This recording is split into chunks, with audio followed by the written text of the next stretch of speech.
embora, eu vou contar a história agora. Ele é que é meu professor, você sabe que eu fui aluno dele, né? Então, assim, eu aprendo com ele. Eu peço a bênção a ele para poder falar de alguma coisa. Aprendi muito com esse professor aí. Ainda bem que ele está ali. Eu vou contar uma história aqui. Eu ia contar outra, mas como ele falou das perguntas, eu vou contar uma que ele conhece. Eu ia contar uma que ele não conhece. Mas ele falou das perguntas antes de começar, né? Diz que tinha um físico famoso, o cara era extraordinário, falava bem, e ele tinha uma palestra de física quântica. Essa palestra dele se tornou conhecida no Brasil todo. E quando ele ia fazer essa palestra, todo mundo comprava logo os primeiros lugares para poder ouvir o cara, porque física quântica não é qualquer um que sabe falar. E ele fez essa palestra diversas vezes, em diversos lugares. E um dia ele estava indo para fazer a palestra em mais um lugar, quando o motorista dele, estavam dirigindo o motorista dele, e ele falou para o motorista: rapaz, hoje eu estou muito cansado. Eu estou muito cansado de fazer essa palestra. Se eu pudesse, eu não faria essa palestra hoje. O motorista falou com ele: não, doutor, faz o seguinte, eu faço a sua palestra no seu lugar. Falei: mas como que você vai fazer a palestra no meu lugar? Não, eu sei fazer a sua palestra. Ele falou assim: então, faça para eu ver, começa a palestra. Enquanto eles estavam dirigindo, indo para o local, o motorista foi fazendo a palestra do professor. E o professor falava assim: mas que cara de pau, o cara sabe fazer minha palestra. Até a entonação da minha voz ele sabe, ó, sabe tudo. Quando chegou no final da viagem, eles concluíram: nossa, o cara sabe fazer minha palestra de um modo perfeito. Vamos combinar o seguinte, hoje você faz a minha palestra. Toma meu terno, vai lá para frente, faz a palestra, eu vou vestir a sua roupa de motorista, eu vou ficar lá atrás assistindo você. Vou descansando lá um pouco quando você vai fazer na palestra. Combinado perfeito. Naquele dia, o auditório cheio. E quem fez a palestra? O motorista. E o físico lá atrás olhando assim: nossa, que perfeição, que coisa legal. Descansei e o cara fez a palestra perfeita. Sempre tem uma coisa errada, né? Terminou a palestra, ele disse: agora está aberta a sessão de perguntas. Aí o físico falou: agora acabou com a nossa farsa, né? Aí levantou uma pessoa assim lá no meio e fez aquela pergunta mais terrível possível. Eu admiro, a sua palestra foi extraordinária, não era nada menos do que eu esperava, foi extraordinária. Parabéns por esse conhecimento, mas eu tenho que lhe perguntar isso. E naquele momento o físico lá, e o motorista olhando para ele, falou assim: meu amigo, que pergunta excelente. Confirmo que você entendeu tudo da palestra. Pergunta extraordinária.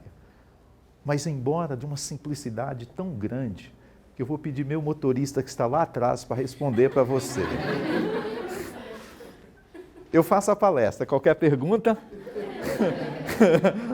Para ele, tá bom? Dá as perguntas, então o Zé Renato responde para a gente. Então, prazer estar aqui nessa aula com a gente. Nós vamos discutir isso aqui, ó, uma visão mais para o fisioterapeuta. Passei parte, como diz o Renato, passei parte da minha vida estudando e fazendo isso aí. E hoje nós vamos estudar dentro de uma coisa prática. Esse aqui é um dos centros de reabilitação cardíaca lá da Escola Paulista de Medicina. Pena, posso dizer para vocês que isso é uma pena, isso não tem hoje mais lá. Os Cefis, eles acabaram com isso, quando o professor Turíbio aposentou, isso foi de um lado para outro e de outro para um, o laboratório ficou. Mas nós fizemos muita avaliação de reabilitação cardíaca usando esses laboratórios. E fazendo tratamento um pouco também no Lar Escola São Francisco, mas as avaliações fazíamos lá junto com o professor Jardim e o professor Turíbio. Nesse laboratório eu tive o privilégio de avaliar um jogador que se tornou bem conhecido, o Kaká. Quando ele era um moleque ainda, de 19 anos, ele fez lá com a gente os testes cardiopulmonar e depois ele apareceu para o mundo todo. Então nós vamos hoje trabalhar algumas coisas aqui. Qualquer momento que você tenha dúvida, que você queira parar e perguntar, você pode falar e nós vamos para a aula, você pergunta, o professor José Renato responde. Ainda bem que ele tem uma assessora já próximo dele ali, que também pode contribuir para responder as perguntas, né, professora Denise? É ela, né? Então nós vamos tratar esses temas aqui. Está aqui a disposição da nossa aula, nós vamos discutir essas coisas durante aqui os nossos. Primeiro vamos trabalhar com uma definição para a gente ampliar o nosso tema. Deixa eu perguntar, quantos aqui trabalham nessa área exclusivamente ou um período, pelo menos, com reabilitação cardíaca? É alguém que trabalha? Ah, prazer. Isso é bom. Então vamos falar, então tem um grupo aqui que não está nessa área, nós vamos puxar eles todos para a nossa área, né? Vamos ter que fazer essa coisa aqui hoje. Então, qual é a definição? Então, isso é um ramo da cardiologia, implementado por equipe multiprofissional. Então, veja que nós estamos aqui, ó. Quem faz reabilitação cardíaca, você não pode dizer, não é o médico, não é o fisioterapeuta, não é o nutricionista, não é o psicólogo, não é o são todos juntos. Não dá para você fazer reabilitação cardíaca pensando em uma profissão à parte. O professor Jardim, ele costuma dizer assim, olha, todos nós temos um papel importante, mas o mais importante é do fisioterapeuta. Se tiver algum terapeuta ocupacional aqui hoje, eu vou pedir licença para eu falar mais para os fisioterapeutas, porque o TO não está muito voltado ainda nessa reabilitação, embora ele tenha uma parte da terapia ocupacional com esse paciente mais grave. Mas eu vou pedir licença, se tiver algum TO, para eu falar mais hoje para os fisioterapeutas, tá bom? Então, nós estamos inseridos nessa equipe, ó. Agora, para que a gente fazer isso? Para possibilitar restituir ao indivíduo uma satisfatória condição clínica, física e principalmente isso aqui, ó, laborativa. Porque a maioria dos pacientes, a grande maioria dos pacientes que procuram o setor de reabilitação cardíaca, eles estão na fase produtiva da vida. Não são aquelas pessoas já aposentadas, aquelas pessoas que não têm mais, pode ficar dormindo o dia todo. Não, a maioria deles está na vida laborativa ainda, é uma pessoa produtiva. E você não pode deixar essa pessoa ali, ó, se você não fizer a reabilitação com ele, ele vai voltar às atividades laborativas deles depois de um ano e 3 meses, como tem um estudo mostrando que as pessoas que não fazem reabilitação cardíaca voltam à atividade laborativa com a mesma eficácia e eficiência depois entre 9 e 11 meses. Esses indivíduos que vêm para a reabilitação cardíaca, entre 6 meses eles já estão aptos a desenvolver todas as atividades laborativas. Isso quer dizer que você economizou 4 meses desse indivíduo para o Fundo de Assistência Social do Brasil. É aquele indivíduo que fica encostado na caixa, tirando recursos que nós poderíamos aplicar em desenvolvimento do país para pagar o indivíduo que está lá. Se você bota ele na reabilitação, você tira ele de 4 meses, eu vou usar a palavra que nós usávamos muito, da ociosidade, e coloca ele de volta aqui, ó. Então você tem que pensar muito nisso. Bom, outra gama de pacientes que nós trabalhamos, que o indivíduo, esse que eu estou falando, geralmente é aquele depois de um evento cardíaco. Ele procura a reabilitação, geralmente quando ele sofreu um evento cardíaco. Um infarto, que ele está com arritmia, que o médico falou que ele está com a cardiomegalia, que ele está com insuficiência cardíaca, aí é que ele vai procurar. Ele nunca procura previamente, como vou mostrar agora, que nós temos uma gama de pacientes aqui para esses. Olha só quem são os nossos pacientes. São esses aqui, ó.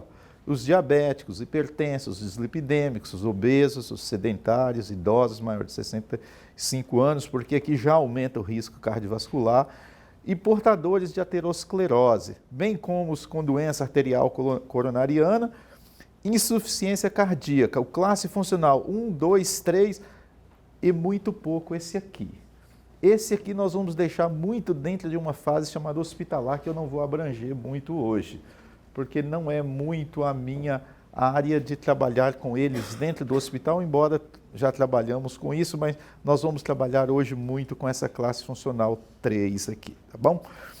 Então, por que esses indivíduos devem participar do programa de reabilitação cardíaca? É porque todos esses indivíduos têm fator de risco importante para desenvolver um evento cardiovascular.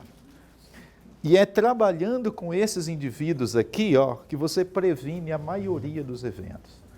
Se você quiser hoje montar um centro de reabilitação cardíaca para você trabalhar, olha, eu quero trabalhar com isso aqui em São Paulo. Qual é a gama de paciente que você tem que focar? Não foca nesse que eu falei, não foca nesse. Se você focar nesse indivíduo aqui, você vai ter insucesso. vai ter poucos pacientes. Foca nesses aqui, ó. O que vocês acham? Temos hipertensos no Brasil? Temos diabéticos no Brasil? Só em São Paulo, nós temos mais de 5 milhões de hipertensos e diabéticos. E todos estão perfeitamente indicados para fazer reabilitação cardíaca.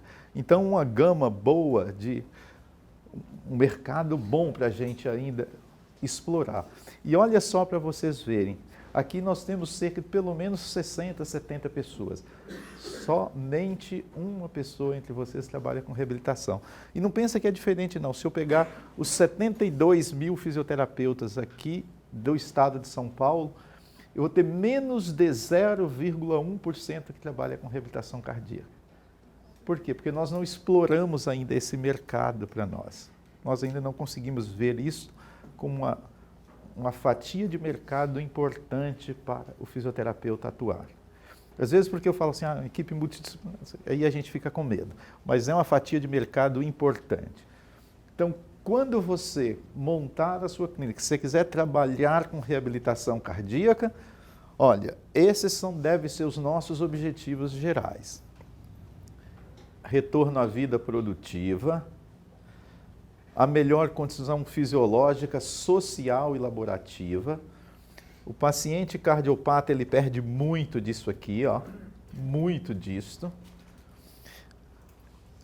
Outra coisa que a gente deve estar focado aqui, ó, em reverter a progressão da doença aterosclerótica.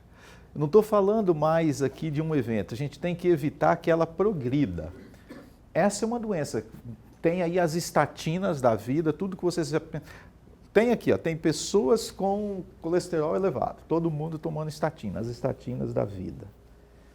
E aí a gente pergunta, será o que vale mais? A estatina ou a reabilitação? O que traz melhor resultado para o paciente? Tem estudos mostrando que não pode nem, o gráfico é mais ou menos assim, para todos os outros fatores, a estatina está aqui e a reabilitação está aqui. Os custos são bem equivalentes. Agora, quando fala com o paciente, qual a sua preferência? A estatina está lá e a reabilitação está cá. Porque é muito mais fácil eu tomar um medicamento do que ir para um programa de reabilitação fazer exercício, né? Então, é muito mais fácil a gente fazer isto e a gente tem que pensar nisso aqui, em reverter a progressão da doença aterosclerótica e a reabilitação, ela é padrão A para reverter essa condição. E reduzir isso aqui, né, a morbidade, sintomas, isso é importante para a gente ver.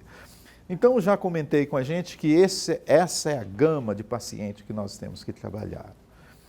Foi muito interessante que quando eu comecei a trabalhar com reabilitação cardíaca, o meu paciente, às vezes chegava lá na nossa reabilitação, o paciente com a pressão, um exemplo, 150 por 100.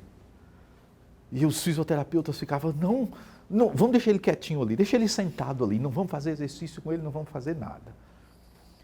E eu pensava assim, mas gente, todo mundo chega assim, se a gente não for fazer nada, chega aqui, reza a hora, faz alguma coisa, vamos embora. Porque não tinha condição, todo mundo chegava assim. Aí eu lembro que nós estávamos implementando o serviço. Então nós estávamos um grupo de pessoas estudando isso. Então a gente também não podia fazer assim, vamos colocar tudo agora.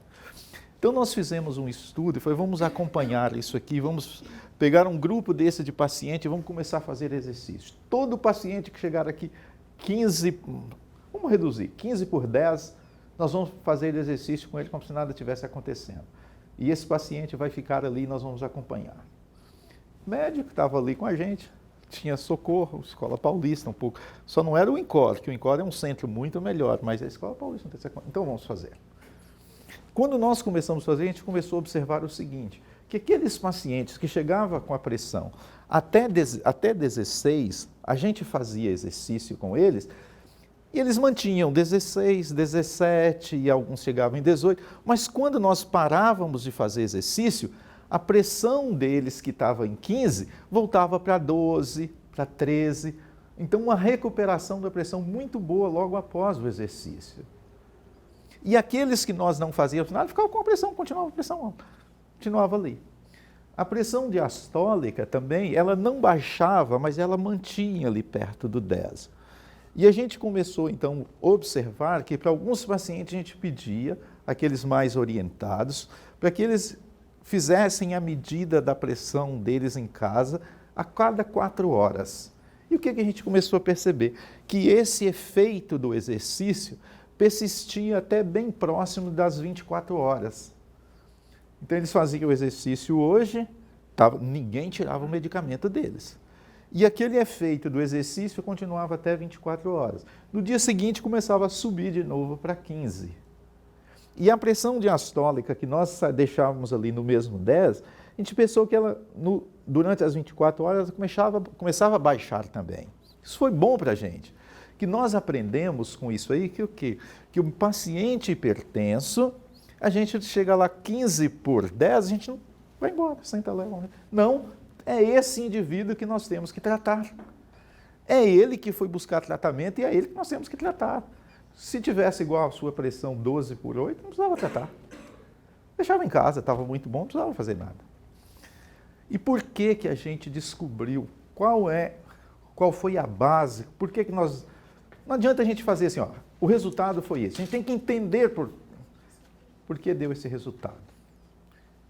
E esse é o mais importante. Nós escrevemos isto e o professor falou, então agora fala para a gente por que que aconteceu isso. Então vamos buscar a coisa.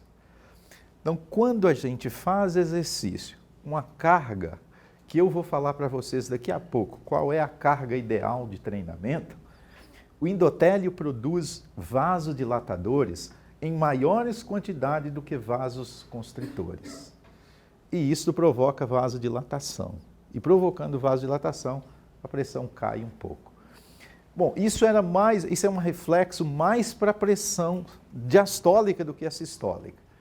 A gente viu também que tem um outro efeito mais importante para a pressão sistólica, que mesmo com uma sessão de exercício que você faz com ele, a frequência cardíaca dele baixa pelo menos 2 a 3 batimentos por minuto.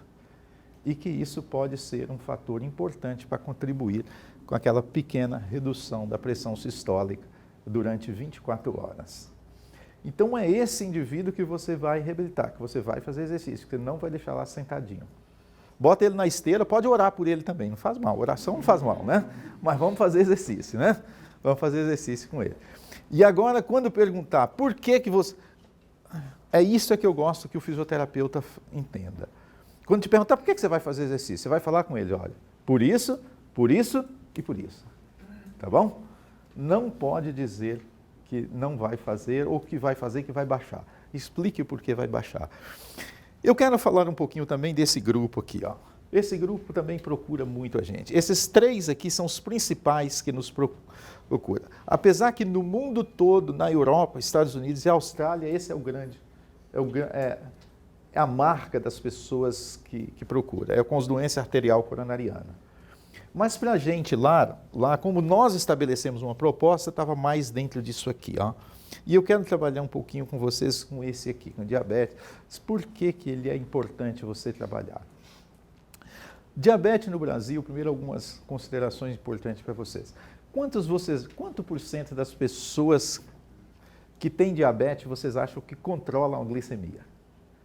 Quem chuta um número aí, qualquer? 10%. Oi? 10%. Vocês chegaram bem perto, 7%. 7% controla a glicemia, 93% glicemia desregulada, ou seja, acima de 130 miligramas por decilitro de sangue.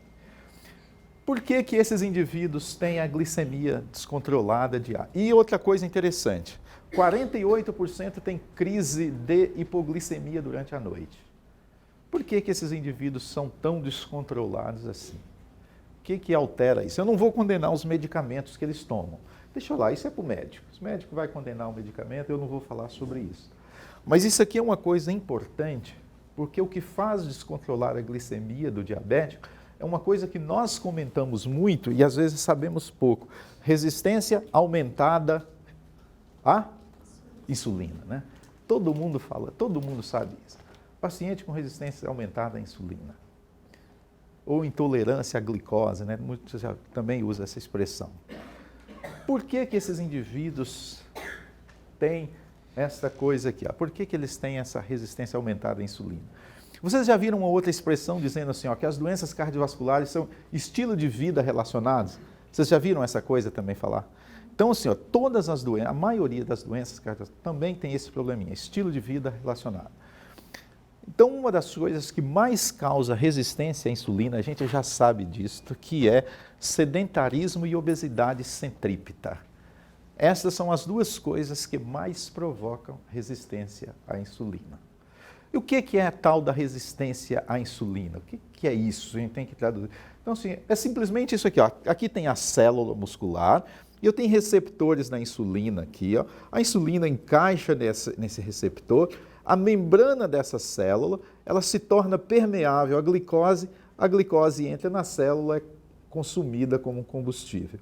Quando esse mecanismo está alterado, a glicose não entra dentro da célula, fica no sangue e a gente mede, a glicemia está lá em cima. Então, o que o exercício é capaz de fazer? A resistência da insulina, primeiro, e depois eu falo do efeito do exercício. Esse receptor, ele não encaixa perfeito com a insulina, por esse estilo de vida que nós levamos, estilo de vida sedentário, com obesidade centrípeta, afeta a membrana celular. O receptor, ele não consegue fazer com que a insulina tenha um verdadeiro encaixe para desenvolver um mecanismo que não entra glicose.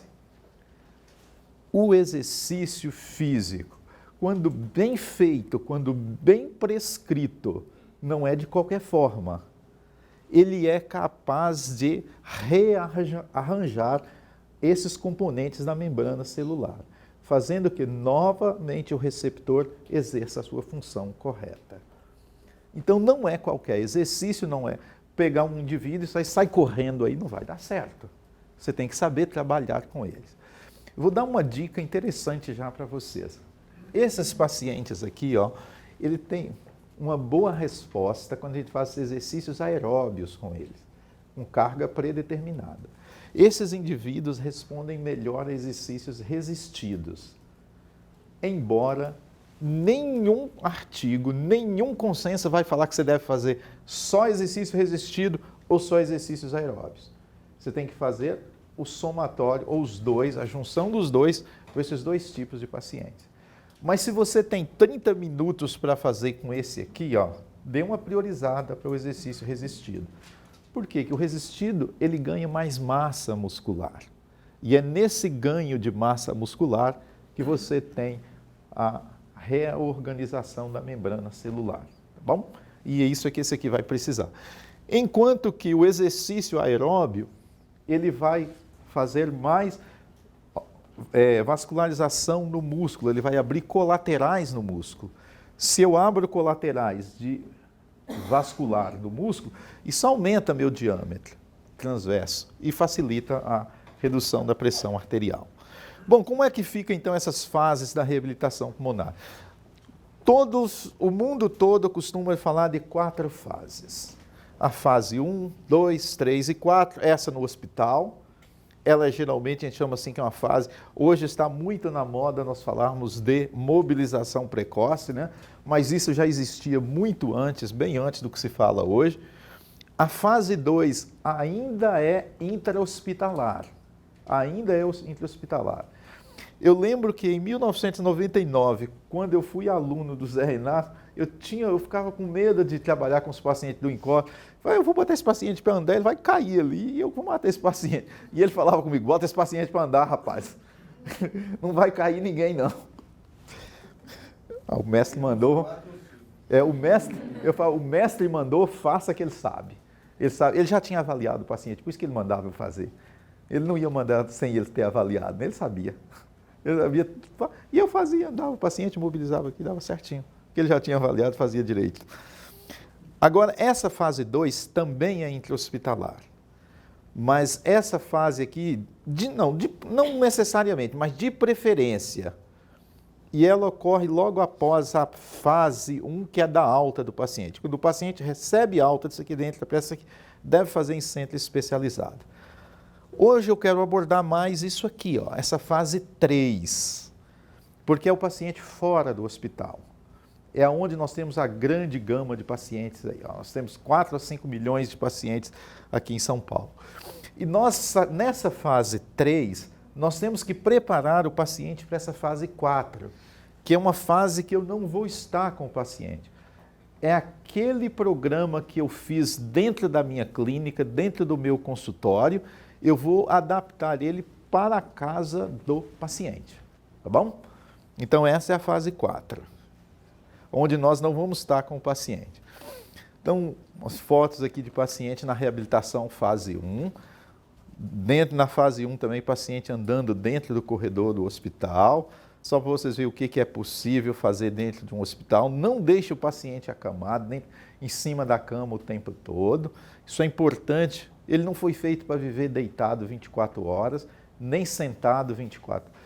Se você quiser fazer um teste com você, alguns vão gostar do que eu vou falar. Fica 24 horas dormindo para vocês. Alguns podem gostar, mas a maioria, a cama machuca. A cama machuca. Então, não deixe seu paciente deitado também. Tire-o da cama, tá bom? Essa fase 1, a gente costuma dizer que isso é somente o tempo de internação. A hora que o paciente está hospitalizado, ele recebeu alta, ele deve ir para a fase 2. Essa fase 2 deve durar no máximo 3 meses. Por que ela deve durar no máximo 3 meses? E se for menos do que isso? Ótimo. Essa fase, esse paciente está internado aqui, geralmente ele fez uma cirurgia, uma revascularização, uma troca de válvulas, sei lá, fez alguma cirurgia de tórax. E ele vai para essa fase 3 aqui, lembrar que abriu o peito desse paciente para fazer uma cirurgia, tem aqui a recomposição, isso aqui tem que readaptar tudo. Então é melhor você fazer dentro do hospital, porque pode ter qualquer intercorrência. E lá o paciente está mais seguro, é seguro para você e para o paciente. Mas tem muitos pacientes que antes de 3 meses já vão para a fase 3 também. Mas o ideal é você segurar ele lá 3 meses. Agora, quando vai para a fase 3, não. Aqui nós vamos... O prazo para a gente fazer uma reabilitação fase 3 é 6 meses com o paciente. Às vezes nós queremos fazer com o paciente a vida toda, porque eu não quero perder o paciente. Lembrar que a gente fazer isso é um pouco antiético, né? Não é correto a gente fazer isso. O bom é você ser um empresário, você ter o seu consultório, a sua clínica, e você ter uma gestão de forma que você tem rotatividade dos seus pacientes. Porque se você ficar com o seu paciente lá 6 meses, 1 ano, 3 anos, não sei o quê, o convênio dá alta e não manda mais paciente para você. Porque ele fala, esse cara não sabe tratar, meu paciente está lá com ele esse tempo todo. Então o ideal, isso eu já estou falando por experiência para vocês, é que vocês fiquem com o paciente 6 meses no máximo, dê alta para a fase 4, para ele continuar fazendo o programa dele em casa, e se ele precisar, ele volta. Mas não fique mais do que isso com o seu paciente, porque o convênio vai achar que você está fazendo ultrapassagem, né? Está trapaceando. Então, procurem trabalhar dentro disso aqui. E esses 6 meses, vocês têm que conseguir os resultados que eu vou mostrar lá na frente. Eu vou usar uma expressão de um amigo meu que ele disse assim, ó, fazer reabilitação cardíaca é para corajosos. É para corajosos. Nós vamos entender por quê. Essa fase 4 nós vamos fazer isso aqui. A não supervisionada é aquela que você vai ensinar o paciente a fazer em casa. Nessa fase 3, esse é o paciente ideal, ó, na ausência de alterações no ECG, sem alterações clínicas, é importante. Ele está dessa forma e é o ideal para a gente. Mas nem sempre a gente vai ter esse paciente. Nós costumamos classificar o paciente que vai para a gente a reabilitação cardíaca fase 3. Nós costumamos classificar para a gente saber assim, quem é o paciente que eu estou fazendo reabilitação. O classe A é aquele, olha, ele não tem risco para o exercício. Geralmente é um indivíduo menor de 40 anos, ele não tem sintomas e ele tem até 2 fatores de risco para coronariano. É aquele indivíduo obeso e dislipidêmico. Então, bom, você pode fazer reabilitação. Esse indivíduo não vai te dar trabalho. Dificilmente ele vai ter uma intercorrência no seu trabalho. O classe B já vai complicar um pouquinho, mas ainda é muito bom para a gente trabalhar. Baixo risco para exercício de... média intensidade. Não vai botar esses pacientes para sair correndo, subindo escada. Eu recebi um paciente para fazer reabilitação e foi muito interessante que eu estava fazendo com ele uns exercícios de musculação mesmo. Aí ele falou comigo, doutor Elias, eu não vou fazer musculação. Eu falei, mas por quê? Ele falou assim, porque o médico falou que eu não fizesse. Eu falei assim, você tem escada na sua casa? Ele falou, tenho. Ele falou assim, ele te proibiu subir escada? Eu falei assim, não. Eu falei, mas escada é muito mais perigoso do que isso aqui. Subir escada é muito mais perigoso. Subir escada não é exercício de média, é de média alta intensidade. Então, às vezes a gente cai naquela contradição, né? Pode fazer musculação? Não, não pode. Pode subir escada? Pode. Então, a gente tem que saber o que é esses exercícios. Mas esse indivíduo aqui, ó, você vê que ele está estável, é um classe funcional 2, muito interessante. Ele tem uma capacidade aeróbica maior do que 21 ml quilograma por minuto. Ele não é classe funcional 3 ou 4. Uma fração de ejeção boa, maior do que 50. Esses indivíduos não vai te dar trabalho. Agora, se chegar aqui agora, já começa a dar trabalho. Eu aconselho que se você só pegue esse indivíduo, depois que você tiver uma certa experiência, que você já tenha tratado uns 100 indivíduos aí na sua reabilitação, você pega o classe C e o classe D, tá? Esses é para quem tem um pouco mais de experiência. Aqui é para Zé Renato. Aqui não é para nós não, tá? Deixa ele é bom. O dia que ele veio dar uma aula aqui de pleura, eu fiquei ali sentado e xingando ele. Mas como é que o cara sabe desse tanto, gente? Como é que pode uma coisa dessa? Então, isso é para ele. Eu não faço. Opa, voltou? Voltei. Então, vamos entender agora como nós vamos avaliar o nosso paciente. Vamos ver como é que a gente vai fazer essa coisa aqui.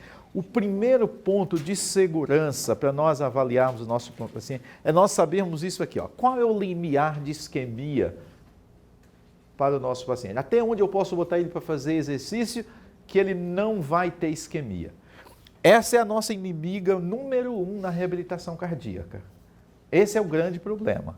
Por que a isquemia é o grande problema? Porque ela modifica a condução elétrica. E se ela modificar a condição elétrica, o que ela produz? Arritmias. Essa arritmia, essa é a mais grave. Todo indivíduo com arritmia tem um sério risco de fibrilar. E se fibrilar, não tem jeito. Para. E morre. Então nós temos que conhecer isso aqui, para a gente evitar aquilo lá. Então, o limiar de arritmia é importante, de isquemia é importante para a gente. Quando a gente olha um eletro desse aqui, daqui a pouco eu vou falar um pouquinho mais para vocês, o paciente está monitorado, você tem que conhecer um pouquinho disso aqui. Que é bom, se você não tem, eu recomendo fazer um cursozinho de eletro, de interpretação de ECG, que é muito importante. Eu fiz com um chamado Enéas Carneiro. Igual vocês, estava numa sala igual vocês aqui. De vez em quando ele olhava assim para o eletro. Você sabe o que é isso aqui? Não. Meu nome é Enéas. E acordava todo mundo assim. Então vamos. Então lembrar disso aqui, ó. Todo paciente com teste positivo limiar de isquemia, ele é o ponto para nós não atingir. Ele é a nossa barreira. Aqui está o chamado limiar de isquemia. Eu não posso ultrapassar isso aqui, ó. Se a gente pensar, olha, ocorreu isquemia com esse nível de frequência cardíaca, acima desse nível, se você aumentar o exercício para ele, aumenta o risco. Portanto, melhor não ultrapassar. Fique ali e vamos trabalhar com aquilo. Às vezes a gente fala assim, a gente fica entre uma coisa. Se você faz o exercício muito baixo, com a carga muito baixa, é a mesma coisa que você dar água com açúcar para o paciente. Não resolve nada. Se você faz muito alto, você ultrapassa o limiar de isquemia, o paciente pode morrer. Então, reabilitação cardíaca é entre o risco e o benefício. Você está sempre trabalhando entre isso, risco e benefício. Você tem que saber equilibrar, sempre levar essa coisa assim. Se você torcer mais um pouquinho o volante da lancha, ela vai te jogar na praia, vai te jogar dentro d'água. Então, mas nós vamos trabalhar bastante com isso aqui hoje, nós vamos aprender sobre essa coisa hoje. Esse gráfico aqui mostra para a gente por que a isquemia ela é um mal terrível. Pode perguntar. Você pode trabalhar com ele o intervalado, chegando próximo do limiar e... Com intervalado, né? Olha, existe na literatura aquela briga entre intervalado e entre contínuo. Eu prefiro contínuo, mas se você quiser trabalhar com intervalado, qual a vantagem do intervalado? É que você não sobe o duplo produto muito, né? Você dá uma carga, descansa, baixa, dá outra de novo. Entretanto, os resultados do intervalado eles são menores do que o contínuo, a gente já sabe disso. Mas você pode trabalhar com intervalado assim. Pode, tranquilo, tranquilo. Até o motorista ele responde a pergunta dele. Olha lá, é um motorista. Mas você viu que eu olhei para ele e perguntei, posso responder? Ele falou assim, ó. Ele falou assim, então eu fui, né? Por que ele estava aqui? Ele está aqui para não deixar ninguém sair com dúvida, para ele responder as coisas que eu não sei. Então, por que a arritmia é o nosso problema? Por que a arritmia é o nosso mal? Que nós temos que estar de olho nela. É o seguinte, olha, aqui tem aqui nós vamos ver o fluxo miocárdio, isso é importante, o fluxo miocárdio, aqui nós estamos acompanhando o duplo produto. Olha só para vocês verem um indivíduo normal, o que acontece. Isso aqui é a razão, né? Duplo produto é a frequência cardíaca multiplicado pela pressão arterial sistólica. Então, se eu estou aumentando frequência cardíaca e pressão de um indivíduo normal, olha o que está acontecendo com o fluxo coronariano, tá vendo? Vai aumentando. Agora, se eu pego um indivíduo que tem 50% de obstrução da coronária, aumenta até um ponto. Depois, olha. E se eu pegar um indivíduo com 75, o ponto de inflexão é menor ainda, ó. Então, daqui para frente, ó, se a gente pegar esse indivíduo aqui e começarmos a dar uma carga para ele, que aumenta duplo produto e frequência cardíaca, não está aumentando o fluxo coronariano. E vai acontecer arritmia. E vai acontecer infarto. E é bom a gente ter esse cuidado. Olha só para vocês verem aonde que acontece o infarto. Qual é o momento que acontece o infarto? Então, primeiro, tranquilizar para vocês aqui, ó, o infarto agudo do miocárdio o risco é 6 vezes maior durante o exercício do que no repouso. Agora, homem de 40 anos, não fumante, só vai acontecer isso aqui, ó, entre 1 e 6 casos para 1 milhão de casos. Então, fique tranquilo. Fique tranquilo que não vai... E isso geralmente ocorre em exercício intenso. Agora, quando é que ocorre o infarto? Geralmente, ó, ou durante o exercício ou 1 hora depois do exercício. E se acontecer aqui, vão dizer que fomos nós. Se acontecer aqui, ainda consegue provar causa e efeito. Fomos nós. Daqui para frente, não, ó. Daqui para frente não dá mais. Ah, não, você, sei lá, você saiu daqui, você fumou, você fez um monte de coisa, e aí... Mas até aqui dá para provar que foi nós. Fomos nós que fizemos o infarto nele, que causamos o infarto. Então, por isso que é importante a gente saber o limiar de arritmia, né? Mas eu venho falando aqui, ó, o que é exercício intenso? Que é isso aqui, ó, somente. O que é exercício intenso? O exercício intenso que é para você, não é para ela. O que é para ela, não é para ele que é atleta, que trabalha com esporte. Cada um tem sua faixa de exercício, como eu disse ali, intenso. Por isso que a reabilitação cardíaca ela tem que ser um treinamento individualizado. Eu não posso botar todo mundo numa baciada e fazer o treinamento, fazer a reabilitação. Todo mundo como se fosse igual. Não dá. Você é única e exclusiva. Você é única e exclusiva. Não posso mais nem... E sabe como é que os pacientes falam? Por que ela está andando mais rápido que eu? Vai explicar que você não pode. Mas eu, principalmente homem, tem uma mulher andando muito mais rápido aqui que o homem. O homem ali que está andando devagar, mas ele fica bravo com você que você nem imagina. Você acha que eu vou perder para ela? Calma, vão falar isso com vocês.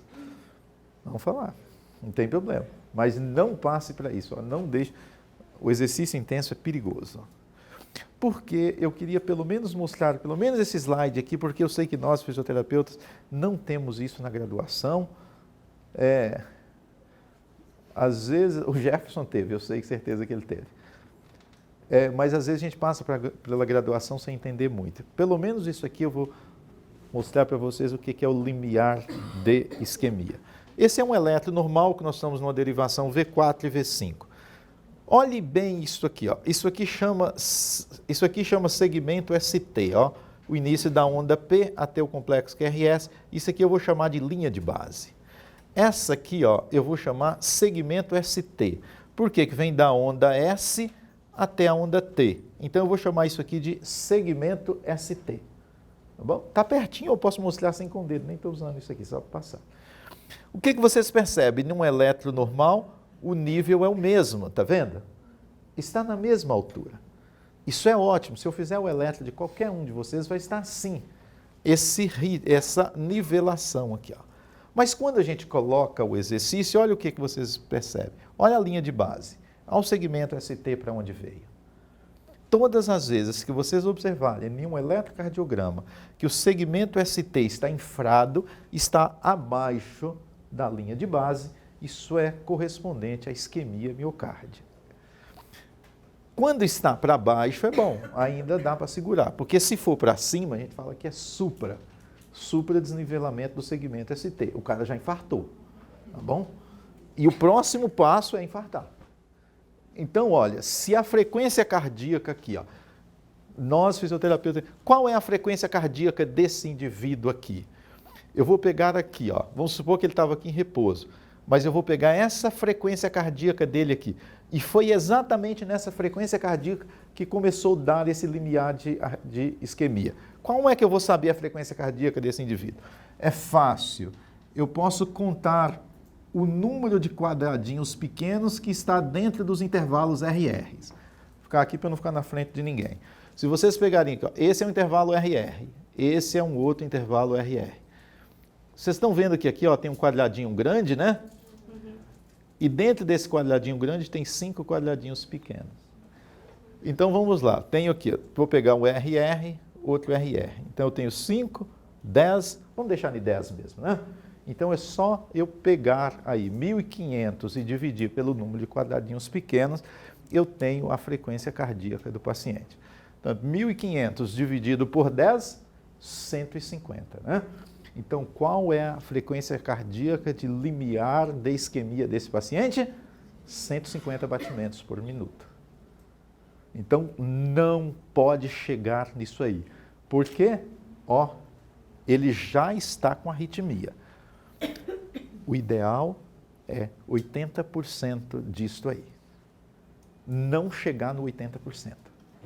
Porque aqui no 150 ele já está com isquemia. Então nós vamos chegar somente em 80% disso. 150 vezes 80 dá... quanto? Dá 80 com 40, né? 120 batimentos. Deixa eu perguntar para vocês, alguém ficou com dúvida dessa partezinha complicada que eu expliquei? Não tenha vergonha, aqui é um ambiente de aprendizado. Eu sempre falo que eu estou aprendendo com o Zé Renato e eu não tenho vergonha de falar isso de qualquer... Então, assim, a sala de aula, tudo bem, conseguiram entender, detectar bem esse limiar de isquemia, porque isso é importante para a gente, tá? Então, vou para frente. Esse aqui é um outro caso, ó, bem parecido também, só que eu estou na derivação V5, não estou mais...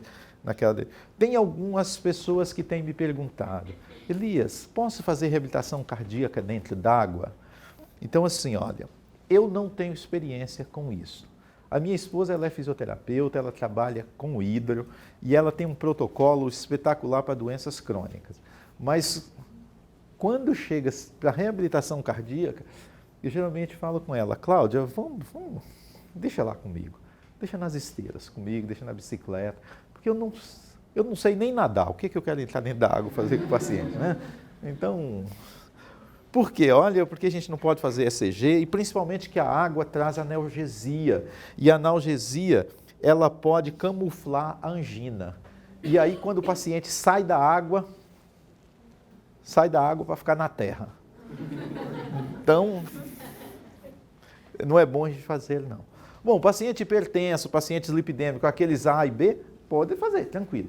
Mas aquele, faça, mas não faça tão forte. Dá para trabalhar um pouco. Esse aqui é um slide que eu não gosto muito de apresentar. Mas tudo bem, eu estou num meio de pessoas super inteligentes, eu vou mostrar para vocês esse slide. Por quê? Isso aqui é aquele tremendo placebo. É aquela coisa assim, ó, eu não tenho um eletrocardiograma, eu não tenho um aparelho para fazer os testes, eu não sei fazer muitas coisas, mas eu tenho só um monitor cardíaco. Então isso aqui dá uma ideia para a gente como fazer, se eu só estou nessa situação. Só tem isso. Eu estou trabalhando lá no Iapoc. Então a frequência cardíaca, se eu for treinar braço, não deixa subir acima de 128 para qualquer um. A pressão arterial não deixa subir além disso aqui. O duplo produto não deixa acima disto. E não faça uma carga maior para ele do que isso. Se for para a perna, esses valores. Se você não tem nada, isso te dá segurança, tá bom? É o ponto de inflexão da curva. É a melhor segurança com a melhor eficiência se você não tem nada como avaliar.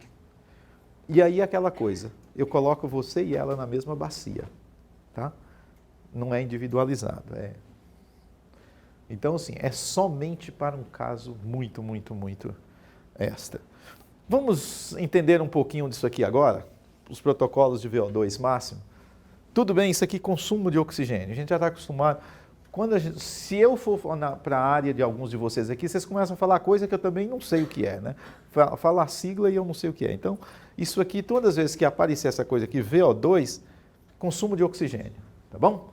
Então, traduzindo aqui as que é da minha área, então traduzindo para algumas. Então, normalmente nós fazemos os testes de consumo de oxigênio, nós utilizamos isto aqui, ó. Ou uma bicicleta ergométrica ou utilizamos a esteira. E aqui vocês podem ver o paciente está fazendo um teste que nós chamamos de teste ergoespirométrico, tá bom? Esse é o ideal. Só que um aparelho desse aqui só dá mesmo para vocês comprar, para Elias não dá. Que deve custar R$70 mil, R$80 mil. Então, para professor não dá para comprar, para fisioterapeuta dá, professor não dá. Então, esse aqui é mais baratinho, mas... Qual é o protocolo que normalmente eu tenho utilizado, que eu tenho experiência para falar para vocês? É esse protocolo de Bruce. Esse não é o que eu uso, não é que eu gosto, é que é o mais utilizado. Ele se utiliza assim a larga escala mesmo no mundo, utiliza o protocolo de Bruce. Então, o protocolo de Bruce, esse nós chamamos modificado, ele tem 6 estágios, ou 6 períodos.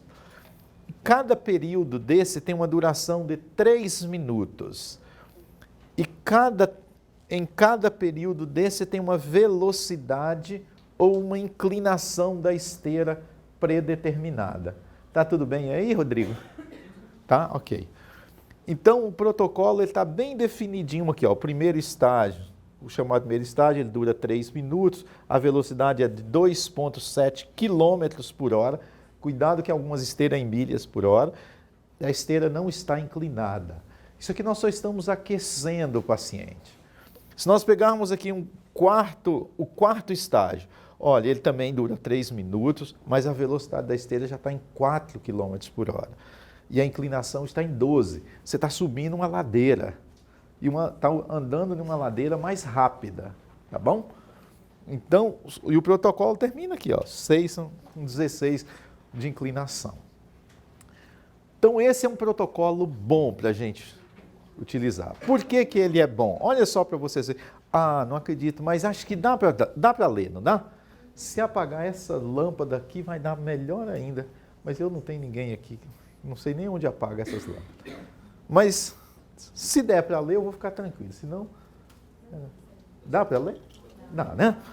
Então, moços, por que que o protocolo de Bruce, ele é um protocolo muito utilizado? Porque ele a gente já consegue, já existe uma fórmula para que a gente possa calcular qual é o VO2 máximo do paciente, ou qual é o consumo máximo de oxigênio que o paciente consegue. Então ele disse aqui, ó, para quem? Esse indivíduo homem cardiopata, o VO2 máximo é igual a 2,327 vezes o tempo que ele atingiu no protocolo, mais uma constante. Então, para um indivíduo homem sedentário e cardiopata, essa fórmula. Para um homem que ele é cardiopata e ativo, esta. E para a mulher, esta outra fórmula. Então, essa é uma das coisas que faz com que o protocolo de Bruce seja muito utilizado.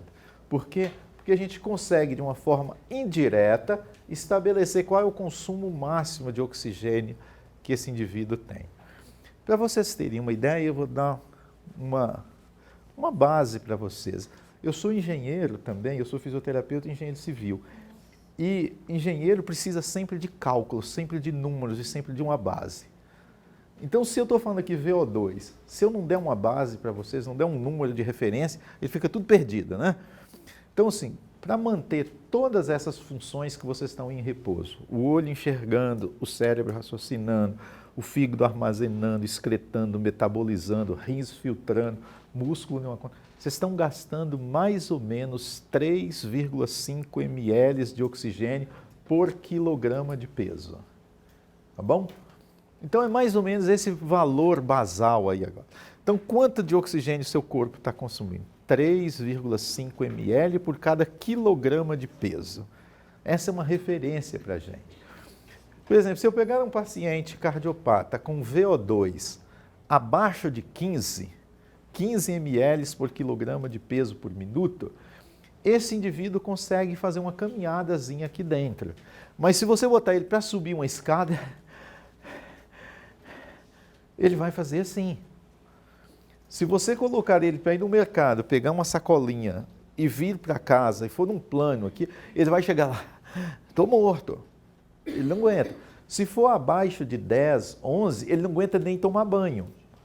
Ele vai tomar banho e vai ficar dentro da cadeira. Não aguenta. Ele não aguenta comer direito, porque comer, ele tem que parar de respirar para engolir. Isso causa falta de ar. Então, para vocês terem algumas referências. Vamos calcular, então, vamos fazer o cálculo de um VO2, né? Nossa, já mudando de fisioterapia para cálculo é dó. Eu falo com meus alunos assim, eu sei que vocês escolheram fazer fisioterapia porque tem cálculo. Eu tenho certeza disso. E eles adoram essas coisas, né? Tem alguém aqui que é meu aluno que tinha cálculo lá, Dai? Tinha, não tinha? Então, isso é bom. Então, vamos pegar esse paciente aqui, ó. No teste de Bruce, ele chegou ao quarto estágio, ó, o primeiro, o segundo, terceiro, quarto estágio, né? Qual era a velocidade e aqui a inclinação da esteira. Vamos colocar na fórmula. Então, diz aqui, ó, que é um homem ativo. O VO2 máximo dele, então, foi 3,78, que foi aquilo que nós pegamos lá, vezes o tempo, que nós já sabemos que agora, 3, 6, 9, 12, então, vezes esse tempo, mais aquela somazinha lá. Então, é só a gente pegar aqui, VO2. A constante, vezes 12, que foi o tempo, mais isso. Chegamos a quanto? Olha o VO2 do camarada aí. 45 ml quilograma de peso por minuto, né? Então, esse é um indivíduo atleta. Se eu pegar aqui, quem pode me dizer aqui, quem tem coragem de levantar a mão e dizer assim, eu sou sedentário, mas é novo da idade de vocês. Tem alguém aqui que é sedentário, que está nessa faixa até 30 anos? Acho que não tem ninguém, né? Não tem ninguém, só tem sedentário da porta para fora. Aqui não tem não, aqui é outra coisa, aqui é outro nível. Então a gente vai chegar aí sedentário mais ou menos em torno de 38, 40. Eu gosto de pedalar e eu fui medir isso aqui. Eu estou bem, estou nos 50, 48, 50. Mas é que eu pedalo mais, então até convido vocês, façam uma pedaladazinha boa. Qual o segundo protocolo, então, mais utilizado no mundo? Esse aqui, ó. Muito utilizado. Fácil de utilizar, tranquilo. Ele tem aquela mesma relação que nós falamos lá do Bruce. Ó, a fórmula é essa, VO2 máximo é igual 1,75 vezes o quê? A inclinação, e não mais o tempo. Então, se Bruce usou o tempo, Balk usou a inclinação. E é muito fácil, olha um exemplo aqui. Esse indivíduo aqui, ó, o protocolo dele, o tempo, tem 1, 2, 3, 4, 5, 6, 7, 8, 9 estágios, né? Tem 9 estágios. Cada estágio tem 2 minutos. Para esse indivíduo aqui, ó, ele estava no quarto estágio, né? Mas nós não vamos utilizar tempo para esse, nós vamos utilizar a inclinação. Então, ele estava no quarto estágio, que a inclinação é exatamente 8, né? Então, vamos pegar 1,75 vezes a inclinação, que é 8, e mais o 10 lá. Hein? E chegamos aqui, então, à conclusão que é... chegamos à conclusão que eu já passei ali o slide. Chegamos a essa conclusão aqui, que o nosso cálculo foi esse vezes 8 mais 10, né? Portanto, o VO2 dele, 24,6 ml quilograma por minuto. Esse é típico de um cardiopata. É típico daquele indivíduo que está entre a classe B e C. Um B muito grave e um C mais ou menos leve. Interessante que depois que você reabilita esse paciente, aí seu relatório tem que ficar bom. Porque você tem que mostrar seu relatório. O fisioterapeuta gosta de fazer as coisas e dar para o médico mostrar. Se você faz, você tem que chegar lá na operadora de saúde e falar, olha aqui, um relatório de seus pacientes aqui, olha o consumo de oxigênio que esse camarada tinha, olha para quanto foi. Isso aqui eu quero dizer para você é o seguinte, o miocárdio dele está bem mais protegido. Esse cara não vai sofrer infarto por agora, não. Um infarto vai custar para você em torno aí de 40 mil. Isso aqui, pode deixar que ele não vai sofrer infarto. Estou te economizando 40 mil. Pode mandar ele fazer aqui. Empresário não quer saber se você está atendendo paciente, né? Ele quer saber se você está economizando o dinheiro dele. Eu costumo falar assim, nós fisioterapeutas temos que aprender uma coisa. Fisioterapia é um negócio. Fisioterapia não é uma profissão, é um negócio. Você ganha dinheiro como fisioterapeuta. Você trabalha como fisioterapeuta. Então, assim, é uma profissão maravilhosa, extraordinária. Para mim,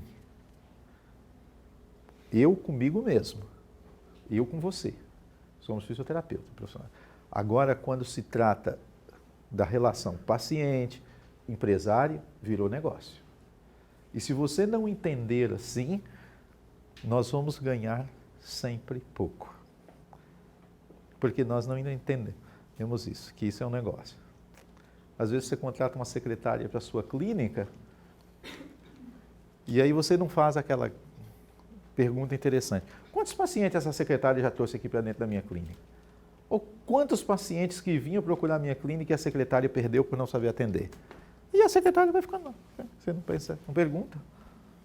Temos que pensar como negócio. Aí vocês falam assim, isso não é de fisioterapia, isso é de engenheiro. Tá falando, não estou falando com engenheiro, não. O engenheiro está guardado lá. Nós sempre pensamos fisioterapia como negócio. Então, essas coisas aqui vai fazer parte do seu relatório para você mostrar para quem for que seja lá o dono do convênio que você trabalha. Uma outra coisa legal que eu gosto de mostrar no meu relatório, que eu acho assim, fundamental, de uma forma extraordinária. Isso aqui eu tenho orgulho de apresentar, que quem apresentou a primeira vez para uma revista foi um artigo nosso. Nós inventamos, nós pensamos nessa coisa aqui, vamos colocar isso na revista e deu certo. O revisor, quando pegou um artigo, falou assim, eu já tinha colocado na discussão assim, comecei a minha discussão dizendo, a new finding this paper, ou seja, o novo achado desse artigo o trabalho com essa coisa aqui, com a frequência cardíaca de reserva. O que é a frequência cardíaca de reserva? É a sua frequência cardíaca máxima menos a de repouso. Então, se tem uma frequência, então isso aqui é de reserva para você usar. Então, isso é importante a gente trabalhar, porque é o que eu posso utilizar para o meu dia a dia. Você está sentado aí, está numa frequência cardíaca. A sua máxima é aqui, Quanto você vai usar disso aqui? Quanto por cento você vai usar desse intervalo? Isso é importante. Então, olha, todas as vezes que a gente fazer uma atividade de baixa intensidade, nós pensamos em utilizar máximo 20% da frequência cardíaca de reserva. Aí o cardiopata usa mais? Usa. E o descondicionado? Usa mais. Isso aqui, é para um paciente que você está reabilitando. Agora, se você vai fazer uma atividade moderada, de 20 a 35, e se você vai fazer uma atividade muito intensa, de 40 a 60% da sua reserva. Então, essa coisa é legal para você mostrar quando você reabilita os seus pacientes, porque assim, você pega o indivíduo e bota ele para fazer uma atividade simples, como uma caminhada. Ele já usa 30% da frequência cardíaca de reserva dele. Aí você fala, nossa, o cara ele não consegue fazer quase nada mais. É uma caminhada, está limitando o camarada. E aí, quando você reabilita ele, que você vai fazer isso, ele faz essa mesma atividade usando 5, 7% da frequência cardíaca de reserva dele. Fala, nossa, yes. Você tem que vibrar com essas coisas. E assim, ó, isso é importante para você fisioterapeuta. Você falar para o seu paciente assim, você usava 20% da frequência cardíaca de reserva para fazer uma caminhada, agora você só usa 5%. Ele vai falar assim, o quê? Ele vai falar isso, né? Porque esse paciente chega para você, você pergunta para ele assim, ó, eu já perguntei várias vezes aos meus pacientes, o que o senhor gostaria que eu melhorasse na sua vida com esse tratamento? Essa é a grande pergunta que você tem que fazer para o paciente. Nenhum paciente eu deixava de fazer essa pergunta para ele. E assim, ó, a grande maioria dizia assim para mim, sentir menos falta de ar. Era o que eles mais falavam comigo, sentir menos falta de ar. Eu falei, mas como que o senhor sente falta de ar? Ele falou, eu não consigo jogar bola, eu não consigo ir na feira, não consigo subir a escada. Eu sinto falta de ar. O cardiopata sente falta. Outros falavam, eu queria parar de sentir o coração. Nenhum de vocês está sentindo o coração, pois está? Quando começar a sentir o coração, tem alguma coisa errada. O coração não é para a gente sentir que nós temos. É para ter sem saber que tem. Se começou a sentir, tem alguma coisa errada. E ele falava assim para mim, eu quero parar de sentir meu coração. Mas incomoda? Incomoda. E às vezes ele chegava para a gente e falava assim, nossa doutor, mas eu estou tão melhor naquela situação que eu contei para você. Eu não estou sentindo mais meu coração. A medicação, o efeito da medicação, o efeito da reabilitação também. Então, eu não estou sentindo tanta falta de ar como eu estou sentindo. E eu vou contar uma coisa aqui para você. Fica aqui para nós, fechar as portas. Aí, tem coisas que a gente não esquece, né? Passa assim para a gente.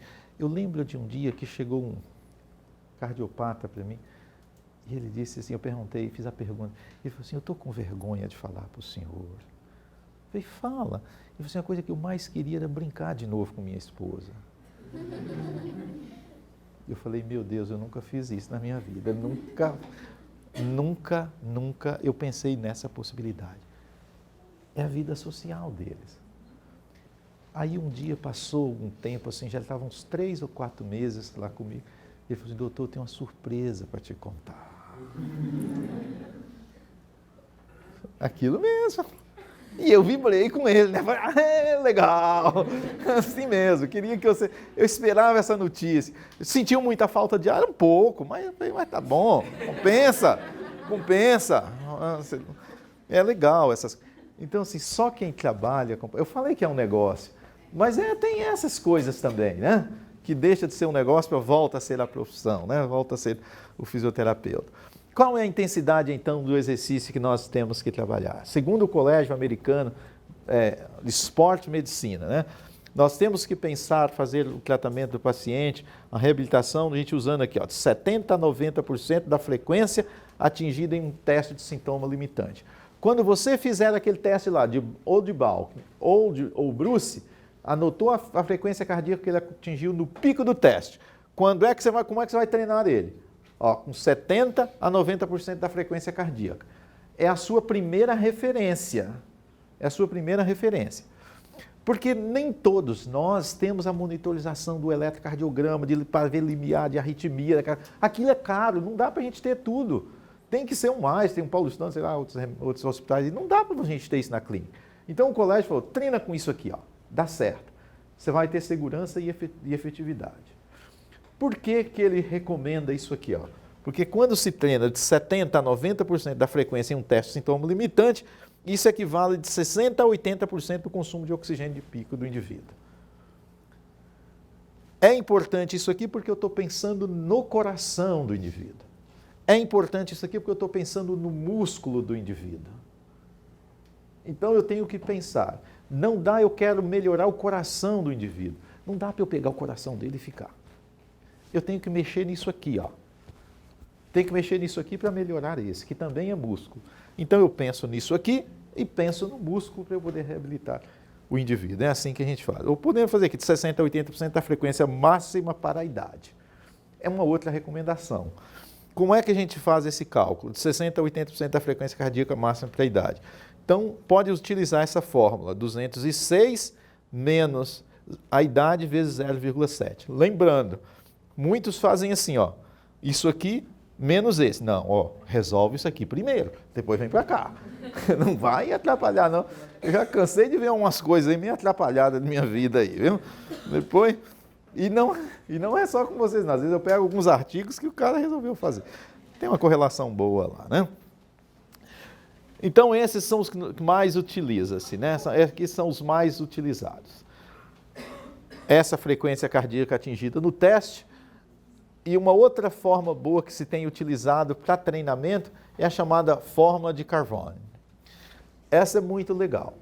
Eu vou trabalhar um pouquinho com vocês mostrando. Tem essas outras formas aqui, mas é muito, como diz o meu amigo Ferreroni, é muito macarrônica. Por isso elas são um pouco utilizadas. Então a gente vai utilizar. Ó, quando for o intervalo, você me dá uma... Ih, ela fechou a porta, não me ouviu. Não, brincando. Eu queria saber qual é a hora que eu tenho que dar intervalo para vocês. Ou quem pode? A Célia, você que sempre nos ajuda, Célia. Pergunta qual é o momento que eu tenho que dar um intervalo para tomar uma água, né? Hoje não tem jogo do Brasil, né? Nós não precisamos preocupar, não. Não tem. Então essas aqui são menos utilizadas, tá bom? Como é que nós vamos treinar, então, a pessoa com a frequência cardíaca baseada naquela coisa lá que eu falei para vocês, nessa fórmula aqui, ó, no Carvone, né? Então tem muita gente que querem trabalhar com essa fórmula, então vamos entender um pouquinho como é que a gente vai fazer isso aqui, ó. Método baseado na frequência cardíaca de reserva. Desculpe o trema, que eu não pude mudar essa faixinha nesse slide, mas eu vou refazer o slide porque ele já está antigo, bem antigo. Então, qual é a primeira coisa que nós temos que fazer? Qual é a primeira etapa? É predição, a gente fazer entender qual é a frequência cardíaca máxima do paciente. Como é que eu vou fazer isso aqui? Ó? Pego a frequência cardíaca máxima igual a 220 menos a idade. Ou então aquela fórmula que eu utilizei lá. A frequência cardíaca é 206 menos a idade vezes 0,7. Qualquer uma dá na mesma. Então, se eu pegar um indivíduo de 30 anos, a frequência cardíaca 180, a máxima. Segunda etapa, vamos pegar a frequência cardíaca agora de repouso. Frequência cardíaca máxima menos a frequência cardíaca... Pegar de reserva, por melhor, desculpa. Qual é a frequência cardíaca de reserva? Frequência máxima menos a de repouso. 180 menos a 70, que é de repouso, então eu tenho a de reserva, que é 110 batimentos. Terceira etapa, vamos prever agora... A gente nunca tem uma frequência só, a gente tem um intervalo para a gente treinar o indivíduo. Então, tem o intervalo da frequência cardíaca de esforço inferior e da frequência cardíaca do esforço superior. Então, nesse intervalo aqui, como é que nós vamos calcular isso aqui? Então, essa frequência cardíaca para esse intervalo aqui, ó, a frequência cardíaca de reserva, vezes 0,5, mais a frequência cardíaca de repouso. Qual foi a nossa frequência cardíaca de reserva? 110. Então, tem ela aqui, estou só substituindo. Vezes 0,5, quanto foi a nossa de repouso? 70, ó. Então, vamos lá. 110 vezes 0,5, 65. Mais 70, 125. Então, eu já sei que o menor intervalo para eu treinar o meu paciente é com uma frequência cardíaca de 125 batimentos por minuto. E se tiver abaixo disso, não estou treinando nada. Melhor você dar água com açúcar, faz 2 rezas, fala com o cacique e deu no mesmo. E agora, vamos para lá. E o superior, como é que nós vamos fazer? A mesma fórmula, ó. Frequência cardíaca de reserva vezes 0,8 mais a frequência cardíaca. Então, nós já sabemos a nossa de reserva, que era essa, só que agora não vou multiplicar mais por 0,5, e sim 0,8 mais 70. Então, agora cheguei que a minha frequência cardíaca superior é 156. Então, eu posso treinar o meu indivíduo nesse intervalo de frequência cardíaca. Se você treinar o indivíduo nesse intervalo de frequência cardíaca, o que vai acontecer? Você vai treinar o indivíduo e dificilmente ele vai ter arritmia ou vai ter algum problema durante o seu treinamento. Fácil, assim, ó, muito, isso é uma coisa tranquila para você fazer o treinamento para os seus pacientes. É uma formulazinha, por isso que o bichinho está velho assim e eu não troco. Do jeito que ele, frequência escrito errado e tudo mais, porque ele é muito didático, é muito legal. Agora fica aquela coisa, didática errada é dose, né? Mas tudo bem. Agora, um outro exemplo aqui para a gente. Eu tenho esse paciente aqui, ó, a frequência cardíaca dele foi 180, e a frequência cardíaca de repouso.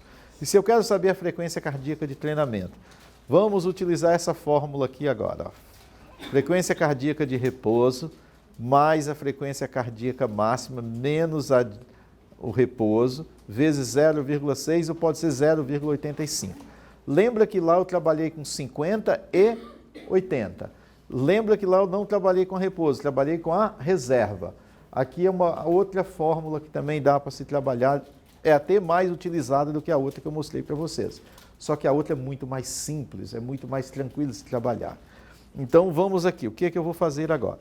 Eu tenho esse indivíduo com 180 de máximo e com 60 de repouso. Então vou substituir na fórmula, ó, repouso, máxima, repouso, vezes 0,6. Depois eu faço com 0,8, que eu quero o intervalo inferior.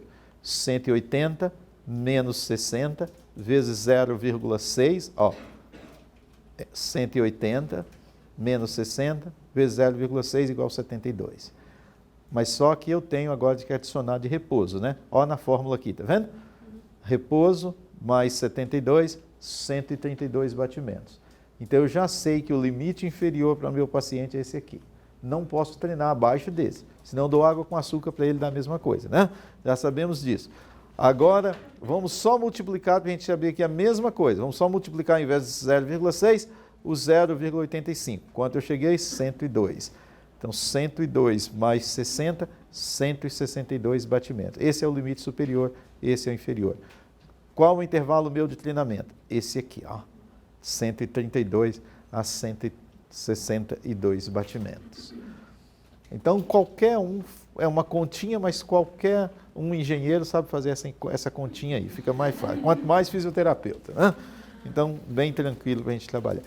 Eu não vou trabalhar com METs, eu vou pedir desculpa a vocês, não vou trabalhar com METs, porque o seguinte, minha aula está chegando já ao fim, o tempo me apertou, e ninguém trabalha com METs no mundo, então não vou aproveitar, não vou falar isso para vocês. Ninguém trabalha. É um método, mas trabalha lá no seu... Não usa, né? A gente usa VO2, a frequência cardíaca. Um detalhe que o Zé Renato me falou ali, disse, não esqueça de falar uma coisa na aula, e eu já estava esquecendo. Quem faz reabilitação cardíaca não faz reabilitação pulmonar. São coisas diferentes, tá? É bem diferente a coisa. Então, assim, teve uma colega que trabalhou com o professor Jardim, como eu também, lá a gente faz muita reabilitação pulmonar, né? Então, assim, o paciente com pulmonar é pulmonar, cardíaca é cardíaca. As coisas são um pouco diferentes, tá? Mas, um outro dia a gente planeja trazer o professor Jardim aqui, ele fala de reabilitação pulmonar para a gente. Já lembrando vocês que na quinta, dia 4, tem novamente uma aula aqui, e essa vai ser para o empresário. Acho que é administrando a sua carreira como fisioterapeuta. Então, vai ser muito legal. Se você quiser saber como administrar a sua carreira, né? Vem aí como é que chama esse pessoal que cuida da carreira da gente aí agora? Coach, né? É um coach aí agora. Coach para mim é técnico. Então, então agora para frente nós vamos estar vendo os principais resultados, tá bom? Nós vamos mostrar os principais resultados. Primeiro isso aqui. Durante o treinamento, aonde está o fluxo, né? Aonde está o fluxo e durante o exercício. Então olha para vocês verem. Durante o repouso está azulzinho durante o exercício. Olha o cérebro da gente. Durante o exercício e no repouso, a quantidade de sangue é a mesma, tá vendo? Não muda. Nos rins, como é que fica o fluxo? Ele é maior no repouso do que aqui, ó. Os rins não tem que estar filtrando nesse momento. O rins fica tranquilo lá. Por isso que depois do exercício, a urina é muito concentrada e bem amarelinha, porque o fluxo é baixo nos rins. No fígado, né? Fígado e gastrointestinal aqui, fígado e o intestino. Também não é hora de a gente estar com dor de barriga, não é hora de fazer nada. Vai fazer exercício, ó, o fluxo baixo. Agora, olha como ele fica no músculo, né? Isso a gente já sabe. Então, isso é muito importante para a gente lembrar dessa questão. É importante a gente entender agora essas alterações do débito cardíaco produzido pelo treinamento físico em indivíduos treinados e indivíduos em repouso. Pena que porque o meu slide não está dando para vocês, ficou um pouco pequeno a minha foto, mas eu vou melhorar. O que eu queria mostrar aqui para vocês é que para esses indivíduos, quando você está fazendo atividade física, o indivíduo treinado, para a mesma carga, olha a diferença de fluxo que ele está usando já. Então, isso reflete que o indivíduo é treinado. Então, como não deu para a gente todo ver, mas só mostrando a posição disso aqui, isso reflete que é bom treinamento. Para a mesma atividade que eu fazia quando eu era destreinado, a minha frequência cardíaca, o meu fluxo sanguíneo, eu faço com isso muito menor. Uma coisa bem menor. É mais ou menos assim. Nós vamos pegar, eu e você, e vamos fazer uma caminhada, vamos subir uma escada. Você é atleta e eu não sou atleta. E nós vamos sair daqui agora com a mesma frequência cardíaca. E vamos subir a escada com o peso. O que vai acontecer? Ele vai subir a escada e vai chegar lá, aumentou 30 batimentos de frequência cardíaca. O meu aumentou 60. Aí você fala, por que aumentou 60 e o meu só 30? É mais ou menos assim que funciona. Quando você tem o músculo preparado, você vai fazer o exercício, o corpo usa o músculo. Quando você não tem o músculo condicionado, o corpo usa o coração. Então, quem sofre no descondicionamento é exatamente esse músculo que não tem nada a ver. Por isso que a gente fala que as doenças do coração é estilo de vida relacionado. Então, se você quer proteger o seu coração, não case com um bonitão, faça exercício. Né? É isso aí que nós temos que fazer. Então, esse é do Agita São Paulo, mostrando para a gente o risco de morte por doença cardiovascular em algumas situações. Olha o risco de um indivíduo sedentário, aquele indivíduo pouco ativo, aquele indivíduo ativo e aquele indivíduo muito ativo. O risco de morte por doença cardiovascular cai muito. Agora imagina, eu estou falando aqui isso, eu estou falando para a população geral, mas isso aqui se aplica perfeitamente para o cardiopata também. Então, é aquela história, como eu não tenho músculo, eu jogo para o coração. E o que é um indivíduo muito ativo? O que é um indivíduo muito ativo? Essa é a pergunta que a gente faz. Eu quero transformar meu paciente num indivíduo muito ativo, que eu quero que o risco dele caia o máximo possível. Ele deve fazer pelo menos 5 horas e 25 minutos de atividade física por semana, dividido isso nos 7 dias por semana. Não adianta fazer 3 horas em um dia, 2 e 25 no outro, tá bom. Não adiantou muito, aí piorou tudo a coisa. Esse tempo deve ser dividido em 7 vezes ou em 5 vezes, tá bom? Então, lembrar, o que é um indivíduo ativo, muito ativo? Quantas horas ele tem que fazer? 5,25. Quantos dias na semana? O ideal, 7. O mínimo, 5 dias, bem distribuídos. Distribui igualmente. Não distribui em um dia muito e num dia pouco, não. Tem que ser bem distribuído. O que é um indivíduo ativo? Porque quando a gente fala muito ativo, a gente fala, e o ativo, o que é? Então, é aquele indivíduo que faz até de 4 a 5 horas. Não, vamos estabelecer direitinho. Ele faz 4 horas. Vamos fazer o que o artigo falou. Né? Ele faz 4 horas de atividade física por semana. Aqueles 30 minutos diários, né? 30 minutos diários. Então, esse é o indivíduo ativo. Os outros nós nem vamos falar, que deixa para lá. O pouco ativo faz 2 vezes por semana. É o que a maioria dos convênios manda para você fazer, te autoriza a fazer 2 vezes por semana. Então, ele fica um indivíduo como? Pouco ativo, né? Isso aqui foi mostrado nesse estudo e ficou bom para a gente falar para o convênio, olha, libera um pouquinho mais aí para a gente, porque ele tem que sonar aqui melhor, reduz o risco. Não, aí o convênio achou, não, mas ele não precisa fazer em sua clínica todos os dias. Ele faz 2 vezes em sua clínica, você ensina ele a fazer em casa. Esse é o ideal. Esse é o mercado que nós temos que aprender a viver, né? Se você quiser bater, não, tem que ser aqui na clínica, não vai dar certo, ele vai te descredenciar, vai procurar um outro. Então, ensina o paciente dele a fazer em casa esses 2 vezes. Qual é o comportamento, então, da pressão arterial? Essa é a pressão arterial média, né? durante o exercício. Indivíduos controle, para aqueles indivíduos que fazem exercício com 30% do VO2, que fazem 50% do VO2 e 80% do VO2 máximo. Como é que há o controle da pressão arterial média? Essa é a impressão importante. A gente fala de sistólica, a gente fala de diastólica, mas quando se fala de fluxo coronariano, essa é a pressão mais importante. Fluxo cerebral, fluxo coronariano, fluxo renal, a pressão arterial média é importante. Então, o que a gente percebe? Se a gente pega um indivíduo controle, que não faz nada... Agora, olha o que acontece quando a gente pega aqui, ó. A gente trabalhar com 30%, 50% e 80% do VO2 máximo. A gente percebe que a pressão arterial média do indivíduo, ela reduz. Então, isso quer dizer que nós estamos fazendo o seguinte: você é hipertenso, eu estou trabalhando com você e estou te tirando desse problema de hipertensão. Eu estou te trazendo para um mais próximo do normal. A hipertensão é uma das piores desgraças que já possível que traz de doença. Eu acho que pior do que ela, só diabetes. Vocês sabem a definição de diabetes, não sabem? Diz que diabetes, Xuxa tem suas Xuxetes e o diabo tem suas diabetes. Né? Então, é isso mesmo, bem parecido. Então, essa é pior ainda do que a hipertensão. Mas esse é legal, para vocês saberem que reduz a coisa, reduz bastante. Esse é o comportamento, esse gráfico também mostra para a gente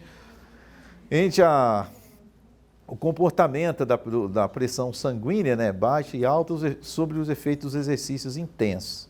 Então, a gente percebe que ela também baixa ao passar do tempo. Então, isso é importante a gente saber, que se você faz atividade física com o indivíduo, aquilo que eu já havia discutido com vocês no início da aula, vai haver redução da pressão arterial dele durante 24 horas, nas primeiras 24 horas. E posteriormente, por que é interessante o exercício para a pressão arterial? Nós comentamos bastante nas primeiras 24 horas do pós-exercício. E a longo prazo, por que ele é interessante? Imagina que eu vou pegar toda a artéria... Como é o seu nome? Patrícia. Posso usar o seu exemplo? Sim. Vamos supor que eu vou medir todas as artérias da Patrícia, o calibre das artérias da Patrícia. E quando eu medir, deu isso aqui. A soma de todas. Eu consegui isso aqui. Imagina que todo o sangue da Patrícia está fluindo numa luz de artéria desse tamanho aqui. Começamos a fazer exercícios com a Patrícia. Começa uma formação neovascular. A formação neovascular só ocorre após 60 dias que o indivíduo se torna ativo fisicamente. Antes disso, a gente já sabe que é quase imperceptível. Mas depois de 60 dias, ela continua e olha como virou agora o calibre da artéria dela. A luz o diâmetro transverso de todas as artérias dela. Ficou desse tamanho aqui, ó. Por quê? Porque formou novos vasos. Qual que é mais fácil de todo o sangue dela fluir? Aqui ou aqui? Aqui, né? Então, quando flui aqui, pressão cai. E caiu por quê? Neoformação vascular. Então, o exercício, quando perguntar por que agora ele está com a pressão menor? Porque houve neoformação vascular, diferente do efeito agudo. Então, vocês, quando começarem a trabalhar com os pacientes de vocês vão ver que é assim, ó. Ai, doutora, eu estou sentindo que esse remédio está me fazendo mal. Ele estava lá com as losartana ou com captopril de 50. O captopril de 50 só uma vez. Ou vão pegar a losartana de 25 duas vezes. Aí você começa a fazer exercício, chega num momento e fala assim, doutor, eu estou sentindo mal com o meu remédio. Aí você pode pensar, mas não, siga agora. Aí você vai falar com ele, vai ao médico e pede a ele para reconsiderar a dosagem da medicação que você está utilizando. É o mais comum entre todos. Eu já vi pacientes que chegou para mim, ele era hipertenso, tomando as 4 classes de remédios para medicação. Reduziu para 3, para 2 e hoje só toma 1. Então, foi o Elias que fez? Não, é o efeito do exercício, está para qualquer um fazer. Então, todas as vezes que o paciente chegar para falar para você que está sentindo mal com o medicamento, nem precisa, manda para o médico para ele refazer a dose da medicação. Por que está fazendo mal? É porque aquela dosagem está fazendo a pressão dele ficar baixa. Porque é o que aconteceu aqui com a Patrícia. A árvore já aumentou, já está mais larga. Então ele vai chegar com essa queixa para você. Manda ajustar primeiro. Não. E às vezes, se você não pedir para ajustar, você vai fazer o exercício e ele vai sentir tontura durante ele estar fazendo o exercício.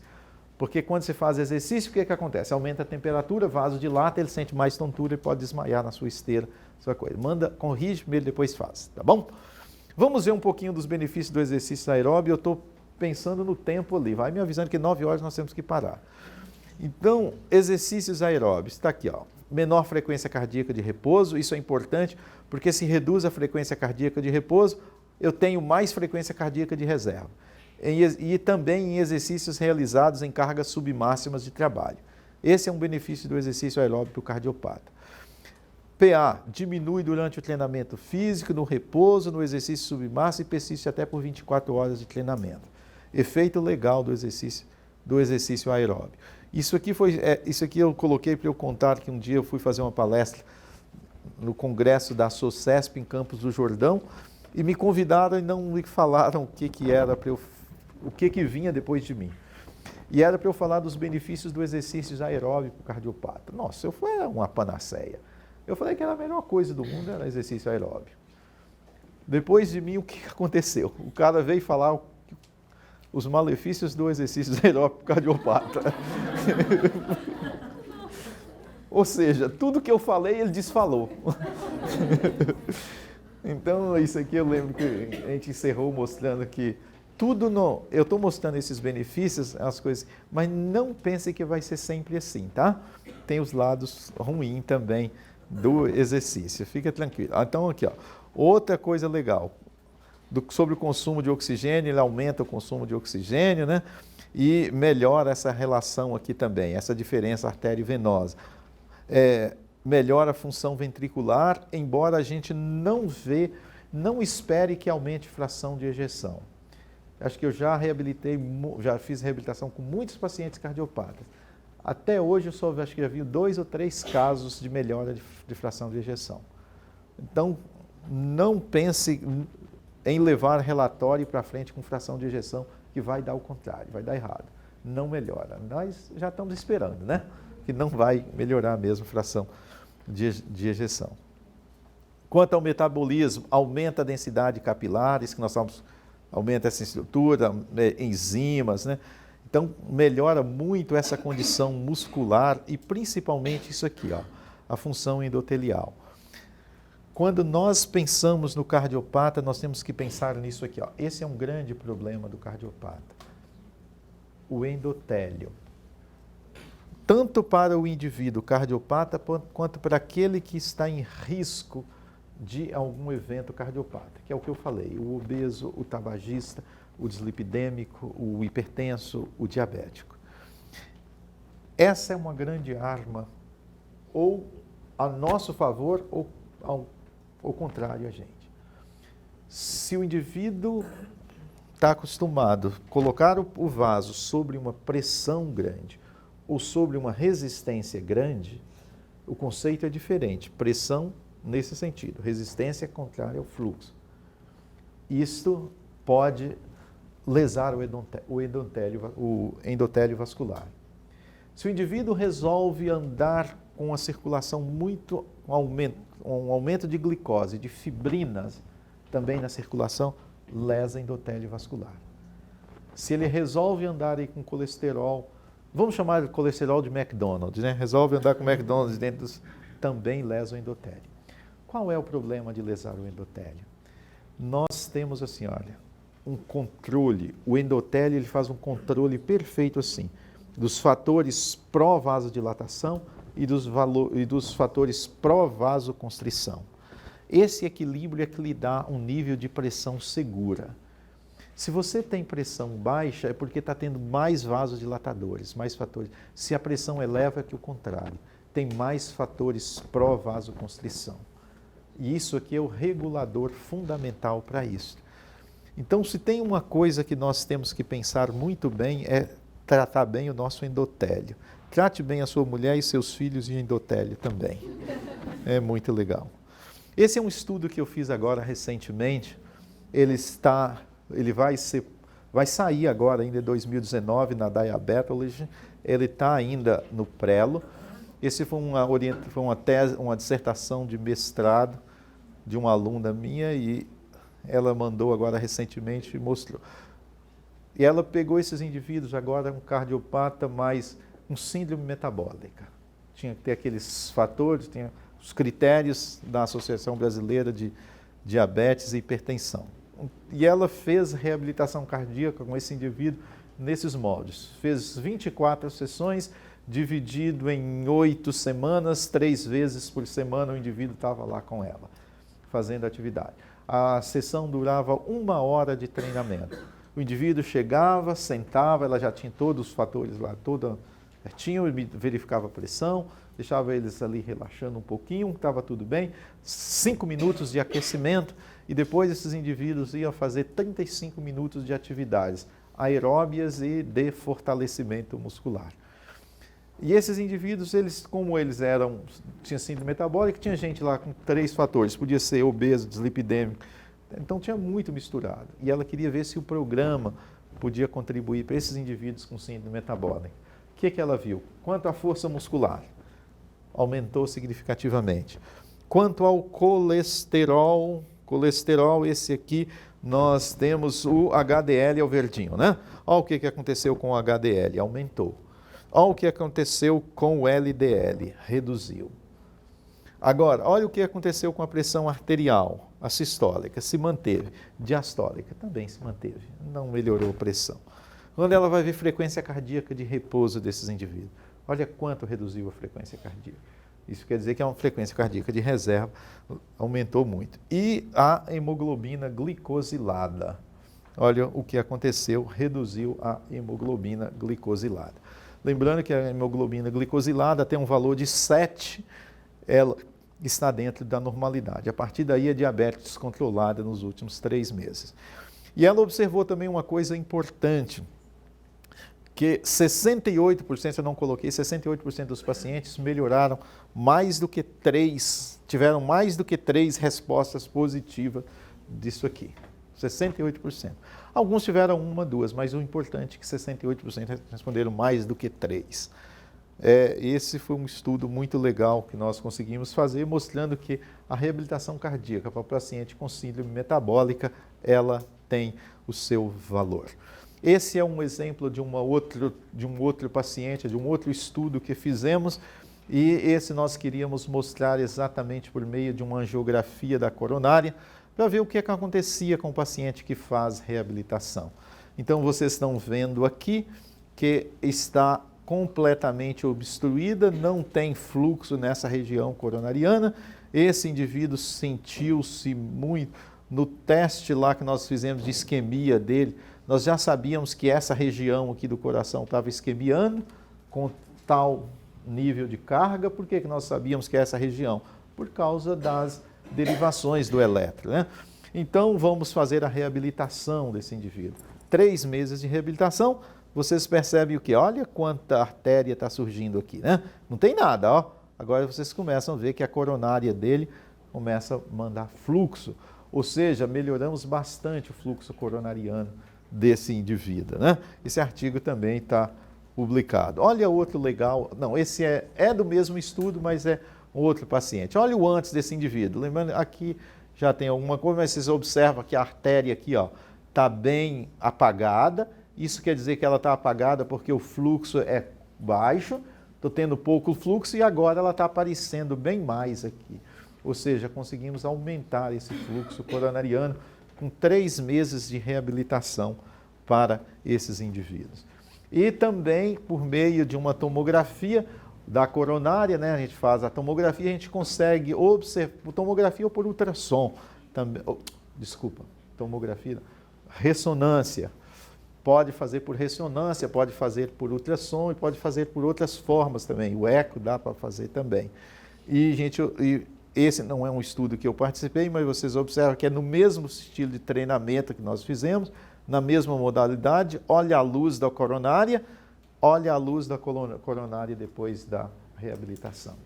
Ou seja, essa tal de reabilitação cardíaca promove isso aqui, ó, crescimento da luz arterial. Isso é ótimo, porque reduz a possibilidade de isquemia. Quando vocês verem esses casos aqui, ó, o limiar de isquemia dele era aqui. Melhorou tanto que o limiar de isquemia dele passa para aqui agora. Ó.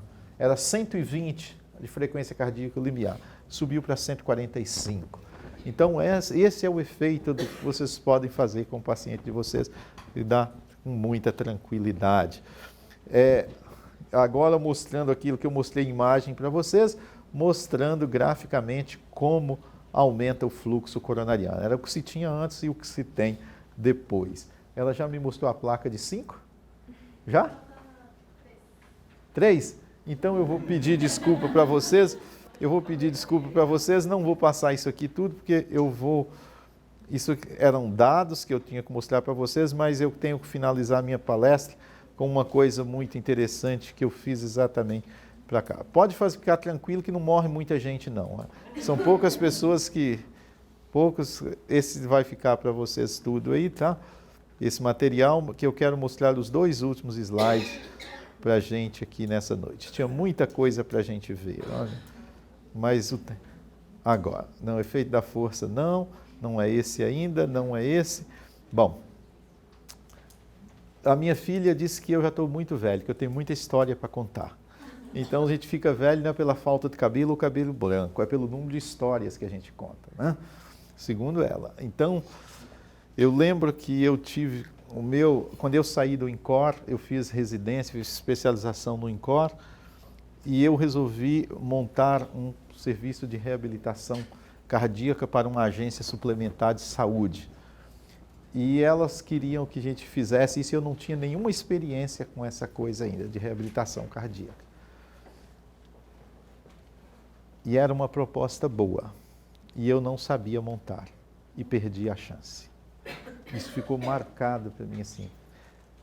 Ela falou, você está saindo do INCOR e não sabe montar reabilitação cardíaca? Eu falei, não sei. Perdi a chance de ganhar dinheiro, porque a proposta era boa. Passou para um amigo meu. Um amigo meu não, um concorrente meu, né? E ele ganhou bastante dinheiro com isso. E eu fiquei pensando nisso o tempo todo, isso nunca saiu da minha cabeça. Mas, tá bom, estou em outro local. Mas eu gostaria de falar isso aqui para vocês. Todos nós, acho que a maioria de nós conhecemos essa curva ABC, não é isso? Essa é a famosa curva ABC. E essa é a curva que eu quero mostrar para vocês para a reabilitação cardíaca. O que é o A? Aqui, ó, um grupo onde 20% dos itens representa 80% dos custos. O que é o B aqui? Ó? É um grupo onde 30% dos itens representa 15% dos custos. O que é o C? Onde 50% dos itens representa apenas 5% dos custos. Todas as vezes que se você vai ter uma empresa, você vai ter que operar com a curva ABC. Se você tem um consultório, você tem que saber o que é isso aqui, ó, o que te está causando mais custo no seu consultório. Aqui, você tem que saber onde colocar isso aqui. E na reabilitação cardíaca, como é que nós trabalhamos com isso? Então nós usamos e pensamos e chegamos a uma conclusão diante de vários estudos que essa é a curva ABC para a reabilitação cardíaca ou para os pacientes cardiopatas. Então aqui, ó, naquela letra A, então nós querem voltar lá na letra A para a gente lembrar? Vamos voltar lá, ó. Opa! Ó, 20% dos itens consome quanto? 80%. O que consome 80% na cardio? Ó, cirurgia e UTI. Agora, só quero lembrar, vamos para esse aqui, ó, 50% consome quanto? Quem lembra? 5%. O que é? Olha onde nós estamos operando ali na curva ABC. Então, gente, essa é a tônica para a gente fazer reabilitação. É mostrar para para as operadoras de saúde, ou para o SUS, ou para quem for, olha, veja a curva ABC para a cardiopata que queira fazer reabilitação. Isso é um mercado, há um nicho bom para a gente explorar. Mas eu falo assim com vocês, se vocês querem explorar, dá para explorar. Mas vai com muita segurança, com muita vontade, que há um mercado muito bom para se explorar com isso. Quero agradecer a vocês por estar aqui nesta noite, tá bom? Lembrar que na próxima quinta nós temos vai continuar a reunião, que é aquela que falei para vocês, administrando a nossa carreira. Todos tenham uma boa noite, que Deus acompanhe e leve em paz.